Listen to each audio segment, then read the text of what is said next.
Selamat datang dan selamat berjumpa kembali di channel yang menyediakan tips dan trik seputaran dunia komputerisasi.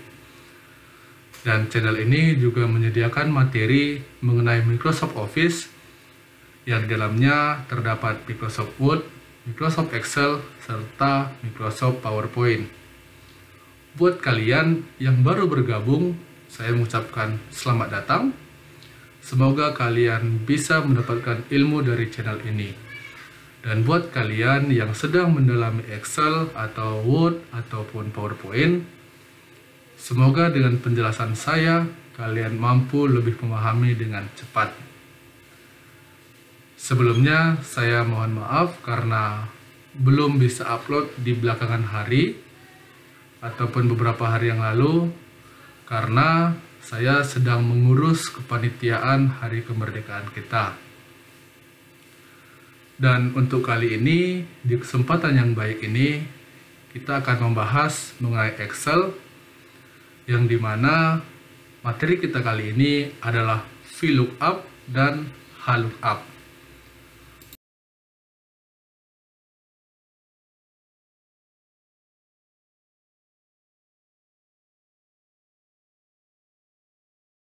Langsung saja.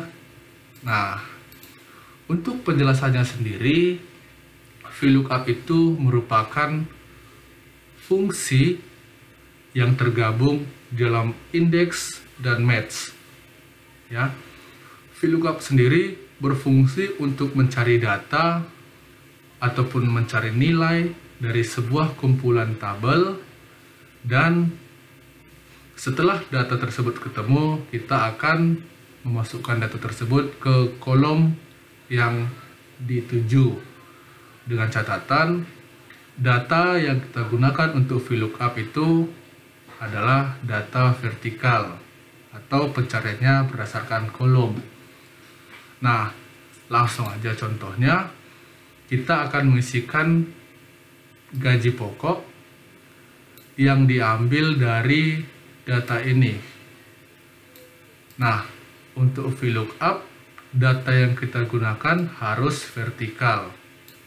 Kita mencari data secara vertikal. Nah, kepanjangan VLOOKUP sendiri adalah vertical lookup. Jadi, sesuai dengan kepanjangannya, gunanya kita mencari data berdasarkan kolom atau vertikal, begitu ya. Nah, sebaliknya, untuk yang HLOOKUP, penjelasannya sama, yang membedakan adalah datanya. Data yang kita cari itu bersifat horizontal atau bersifatnya baris gitu ya. Kita mencari data baris per baris. Jadi seperti ini. Kita mencari datanya berdasarkan baris, bukan berdasarkan kolom gitu ya. Nah, kepanjangannya sendiri itu HLOOKUP itu adalah horizontal lookup. Itu ya, jadi disingkat HLOOKUP. Nah, untuk kesempatan berikutnya kita akan membahas indeks dan match. Karena mereka masih satu fungsi.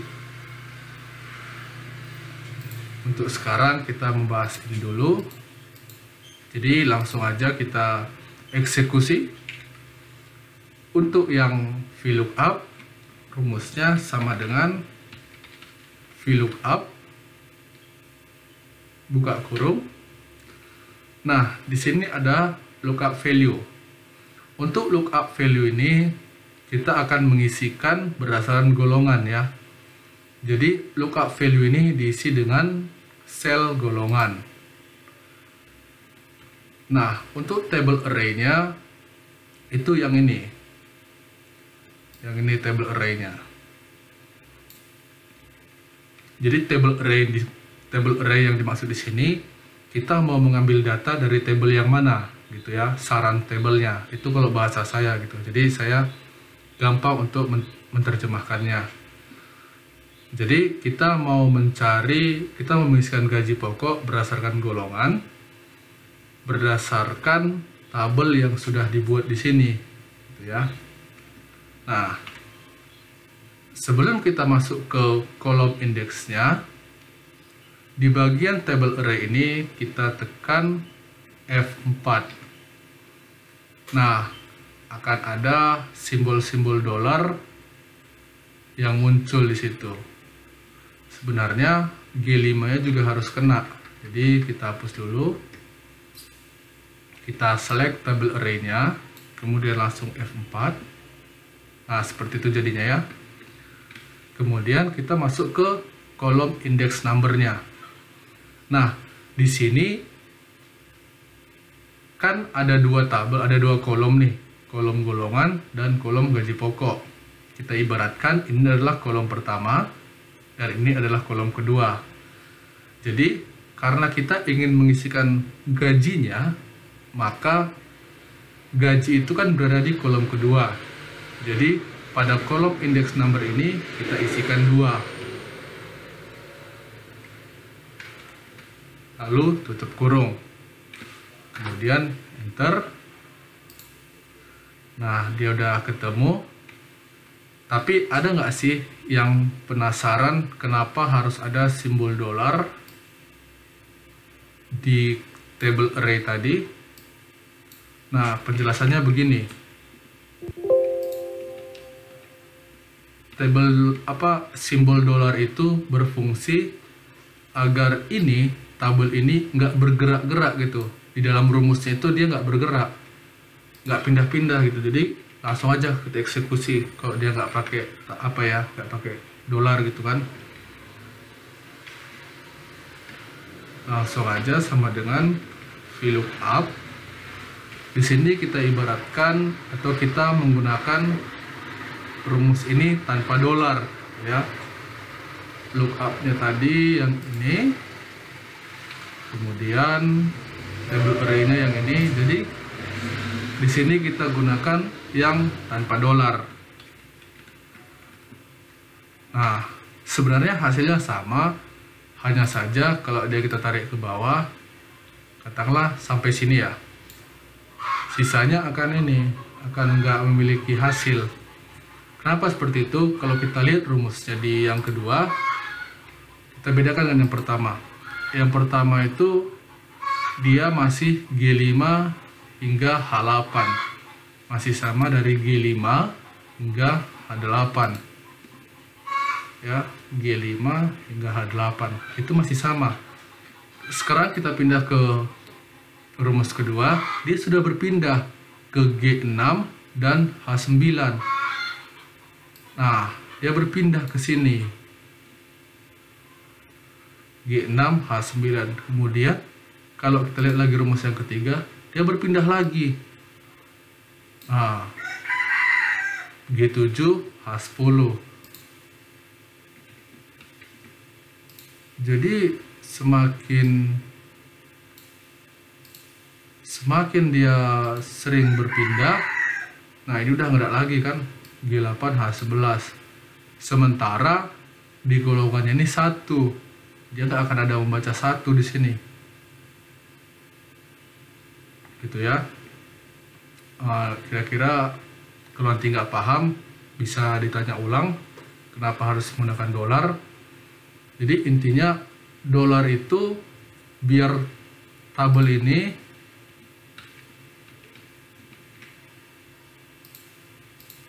yang ini nggak berpindah gitu. Kalau kita copy datanya, kalau kita copy rumusnya, ini nggak pindah, tetap dia di sini. Itulah fungsi dolar tadi. Jadi coba kita balikkan ke yang menggunakan dolar, sama dengan VLOOKUP, kemudian pilih yang ini, kemudian pilih table array-nya. Nah, setelah diselect langsung tekan F4, kemudian 2, kita drag ke bawah sampai sini ya. Nah, perhatikan yang ini ya, ini G5 H8, maka semua formula di sini tetap G5 H8. Ini juga G5 H8. Ini juga Y5 dan H8. Jadi begitu seterusnya. Dan itulah fungsi dolar pada HLOOKUP. Jadi dolar itu berfungsi agar tabel ini nggak bergerak saat rumusnya di copy, gitu ya. Karena memang kesalahan-kesalahan seperti itu kerap muncul ketika memang kita sedang buru-buru. Jadi kadang buru-buru ngetik rumus, dolarnya lupa, sehingga terjadi error gitu. Jadi hal-hal kecil itu jangan kalian lupakan, karena memang itu berpengaruh besar bagi data kalian. Oke, lanjut kita ke rumus HLOOKUP. Sebenarnya rumus HLOOKUP ini juga nggak jauh beda dengan rumus VLOOKUP. Jadi yang perlu kalian rubah itu cuman rumus depannya ya. Kalau tadi VLOOKUP, sekarang kita HLOOKUP, horizontal lookup. Sama aja, lookup value-nya kita pilih yang golongan.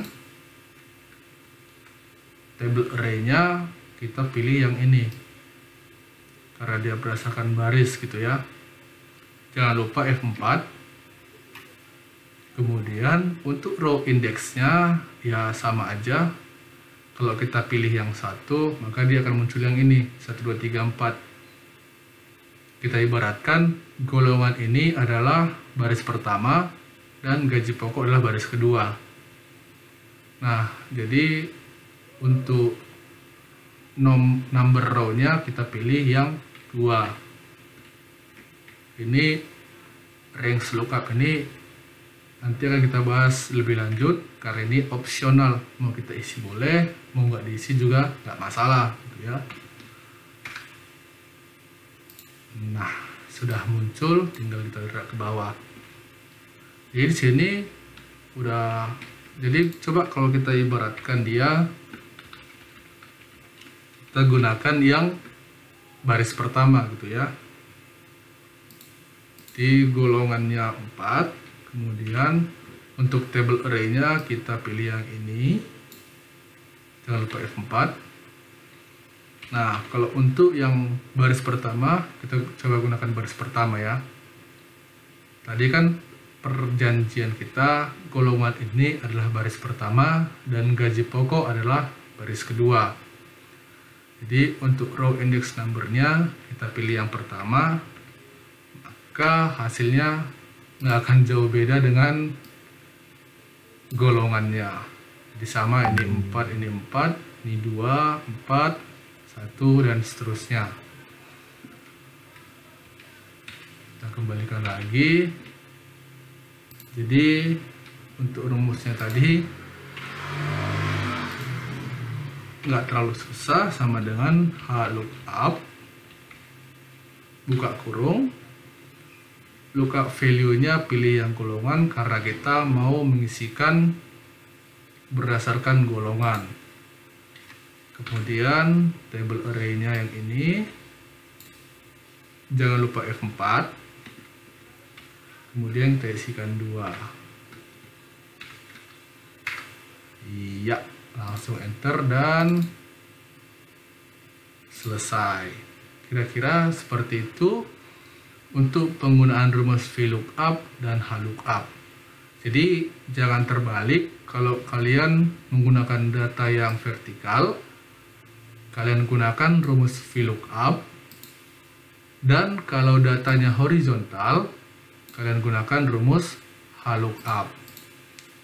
Untuk kesempatan berikutnya, kita akan membahas mengenai indeks ataupun match kalau sempat, dan kalau saya nggak terlalu sibuk dengan pengurusan panitia 17-an, dan kita akan bahas itu. Jika tidak, ya kita bahas yang lain yang udah ada saya record ya. Jadi memang ini termasuk rumus yang sedikit ribet di sebagian banyak orang, karena ini memang datanya masih sedikit. ini terlihat gampang memang, atau kira-kira kurang berfungsi lah gitu ya. Jadi kalau nanti datanya udah banyak, kalian punya data yang rumit atau yang kompleks, VLOOKUP dan NaHLOOKUP ini sangat dibutuhkan gitu. Jadi kalian nggak harus mencari data satu-satu, menginput satu-satu gitu. Jadi memang ini sangat bermanfaat kalau data kalian sudah kompleks. Kalau masih data-data kroco kayak gini, ya pasti ngapain sih harus pakai HLOOKUP dan VLOOKUP gitu ya kan. Nah itu aja untuk pembahasan ataupun materi kita kali ini. Dan seperti biasa jangan lupa kalian coba, karena kalau kalian nggak coba ini nggak akan berfungsi gitu ya. Oke, terima kasih dan selamat belajar.